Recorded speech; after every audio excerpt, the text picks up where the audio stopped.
welcome back. It's a Monday morning and we're live, large and in charge on your Feel Good Breakfast show. Thanks for starting the week off with us. Let's give you a quick update on some tech news right now. It seems like Google, or Uber rather, is taking over the world. Google already has done that. Now, Uber is testing an on-demand business, staffing business called Uber Works, and the service will make it possible for businesses then to be able to hire short-term staffers.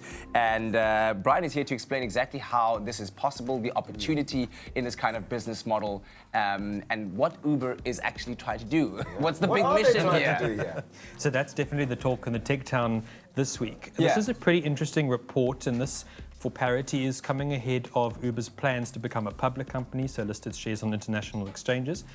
What's pretty interesting is that Uber's probably most well known to South Africans and people around the world as the rider-hailing app, where you can tap a button, get a ride, a taxi at convenience. Now they're essentially expanding this business model in a number of different ways, and one of those ways might be expanding to an online staff hiring tool. So, for example, hiring people for temporary positions, such as short-term contractual jobs, or perhaps hiring for a service on demand. So, for example, if you're a plumber or electrician, you may be able to use this platform. Oh, wow. It's changing the game in a huge way. But what does it mean for businesses and freelancers potentially?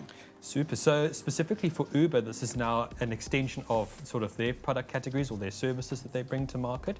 Specifically for companies, this might mean a far cheaper, more affordable, more convenient way to hire freelancers or service providers at a tap of a button rather than go through a recruiting agency or something similar to that. So essentially cutting out the middleman, so to speak. Hopefully for employees seeking a short-term job, this will mean greater convenience. It won't mean uploading a CV to every which location or again going through a recruitment agency. So there's a lot of potential for what we call disruption here, which is really exciting. What I want to know, and we'll get to the last question just now, is that at the rate that Uber is growing and now it's diversifying into different business sectors, is there anyone or any way anyone can catch up? Taxify is trying to do that in South Africa, trying to match up. Is there a space for anybody else to catch up and essentially duplicate what they're doing so successfully? Because you can't imagine a hailing ride service easier than what Uber operates. Definitely, that's an excellent question. So specifically to your point, we do see a number of companies trying to iterate on Uber's business model, but we haven't really seen anything try to carbon copy it exactly. Specifically, what I think we'll see are perhaps what we can call a decentralized basis or bunch of services in the future attempt to copy this business model. At the moment, however, I don't think it's feasible for a company to quickly grow and expand to Uber's position within the next 5 years. But the future is always in motion. And especially if they're going to list. Definitely. Yeah, it seems they're always sort of setting the tone for everyone else then following, because they do the work of doing the research and finding that gap and establishing that market, and then everybody else follows to that.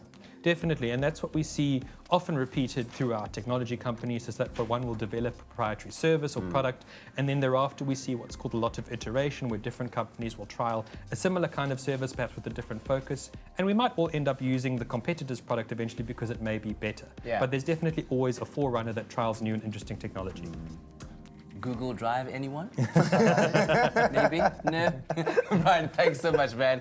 Always appreciate your time and expertise. You can follow Brian at Brian Smith SA for more tech talk. And of course, let us know which stories from the tech world have caught your attention. Let us know using #Expresso Show. Right now, time for the news headlines.